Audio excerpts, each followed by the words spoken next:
জয় দেব। শুধু জয় দিলে হবে? যে সরকার এই রাজ্যে, আমরা কিন্তু ভোট দিয়ে তৃণমূলকে এনেছিলাম, এ কথা মিথ্যা না। 34 বছরের বামফ্রন্ট সরকার, জগদ্দল পাথরকে আমরা সরিয়েছিলাম, ভেবেছিলাম আমাদের দিদি যদি আসে তাহলে বাংলার উন্নয়ন হবে। কিন্তু আমরা জানতাম না যে দিদির শৃঙ্খলা কমিটির চেয়ারম্যান সে অর্পিতার পেয়ারম্যান। আমরা জানতাম না দিদি এলে যোগ্যদের চাকরি চুরি করে সেই যোগ্যদের কাদাইবে রাস্তা রলু করে। হায় হায় রাস্তা রলু করে, হায় হায় রাস্তা রলু করে। আমরা কি জানতাম? আমরা জানতাম না ওনার ভাইপো হাজার হাজার কোটি কোটি টাকা চুরি করে বাংলাদেশে করে দেবে ফাঁকা। হায় হায় করে দেবে ফাঁকা, হায় হায় করে দেবে ফাঁকা। আমরা জানতাম না ওনার আদরের কেষ্ট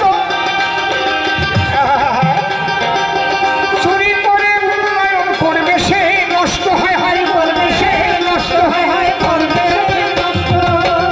আমরা জানতাম না কেন্দ্রের দেওয়া 100 দিনের টাকা ওই সোরের দলে চুরি করে দেবে ফাঁকা। হায় হায় করে দেবে ফাঁকা, হায় হায় করে দেবে ফাঁকা।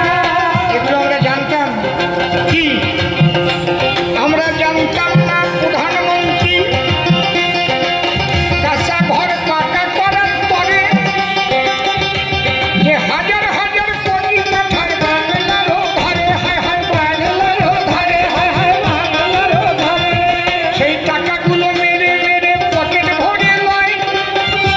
এই সোরের দলকে রাখা উচিত নহে ক্ষমতায়। হায় হায় নহে ক্ষমতায়, হায় হায় নহে ক্ষমতায়। এরা কি খায় নাই রে বাবা?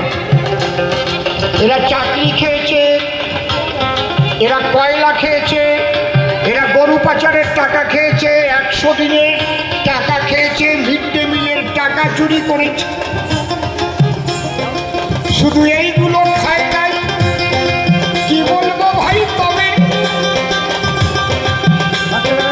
আরো যে কি খাইছে এবার তাই বলিতে হবে, এবার তাই বলিতে হবে, এবার তাই বলিতে হবে। খেতে খেতে এদের কাছে কিছু বাদ যাবে না। এরা খেতে